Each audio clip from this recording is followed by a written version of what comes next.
আউযু বিল্লাহি মিনাশ শাইতানির রাজিম। বিসমিল্লাহির রহমানির রহিম। সম্মানিত ভিউয়ার্স, আসসালামু আলাইকুম।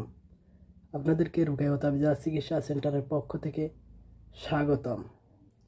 আজকে আপনাদের মাঝে এমন একটি পাওয়ারফুল আমল নিয়ে আসলাম, যেটা কোরআনে মুজিজার। কোরআন দ্বারা চিকিৎসা করলে এর পাওয়ার অপরিসীম। যদি এটা বিশ্বাস করতে পারে, পূর্ণ ভক্তি ঈমানের সাথে এটা করতে হবে, তাহলে এটার ফল ভোগ করতে পারবে।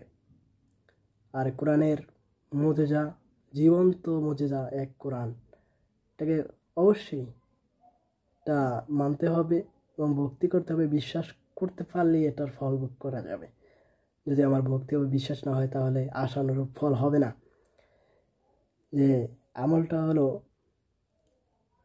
যদি কোনো গর্ভবতী মহিলাদের বাচ্চা গর্ভে নষ্ট হয়ে যায়, মানে গর্ভ নষ্ট হয়ে যায়, গর্ভপাত হয়ে যায়, তার জন্য এই আমলটা 100% খুবই পাওয়ারফুল আমল।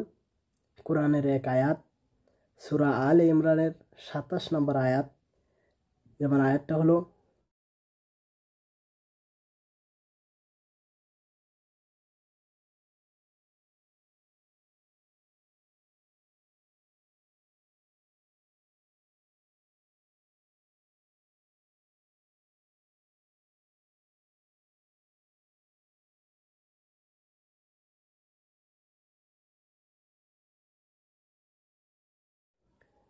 তুলিজুল লাইলি ফিন নাহারি ফিন নাহারি ওয়া তুখরিজুল হাইয়্য মিনাল মাইয়্যিতি ওয়া তুখরিজুল মাইয়্যিতা মিনাল হাইয়্যি ওয়া তারযুকু মান তাশাউ বিগাইরিল হিসাব।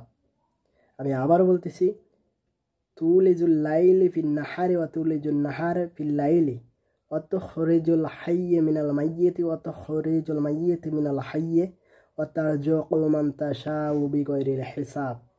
সূরা আলে ইমরানের 27 নম্বর আয়াত। এটা প্রত্যেক দিন ফজরের নামাজ পড়ার পরে যে গর্ভবতী মহিলা সন্তান গর্ভে থাকে, উনি এই আমলটা করতে হবে। যে এই আয়াতটা পাঠ করে সে তার 3 বার পাঠ করবে এবং সারা শরীরে ফু দিবে। আবার এশারের নামাজ আদায় করবে, তারপর 2 রাকাত নফল নামাজ আদায় করবে। আদায় করে এই আয়াতটা 3 বার পাঠ করবে এবং 3 বার শরীরে ফু দিবে বা দম করবে। তাহলে যদি এই ভক্তি ও বিশ্বাসের সাথে এই আমলটা করা যায়, তাহলে এটা অত্যন্ত ফলদায়ক এবং অব্যর্থ আমল। আশা করা যায় বাচ্চা আর গর্ভ নষ্ট হবে না, সে এটা থেকে মুক্তি পাবে। এই সূরা আলে ইমরানের 27 নম্বর আয়াত তেরা আমল করার বরকতে মহান আল্লাহ রাব্বুল আলামিন এটা থেকে মুক্তি করে দেবেন ইনশাআল্লাহ। তো আজকে এই পর্যন্ত, আবার দেখা হবে অন্য কোনো ভিডিওতে।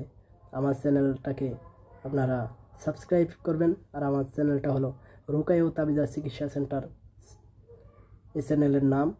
আপনারা সাবস্ক্রাইব করবেন এবং সাথে থাকবেন, আমাকে উৎসাহিত করবেন যেন আমি সামনে আরও ভালো ভালো পাওয়ারফুল আমল নিয়ে আপনাদের সামনে আসতে পারি, যার দ্বারা সকল মানব জাতি উপকৃত হতে পারে। তো এই আশা ব্যক্ত করে আমি এখানেই আমার আজকের ভিডিও শেষ করতেছি। আসসালামু আলাইকুম রহমতুল্লাহি ওয়া বারাকাতুহু।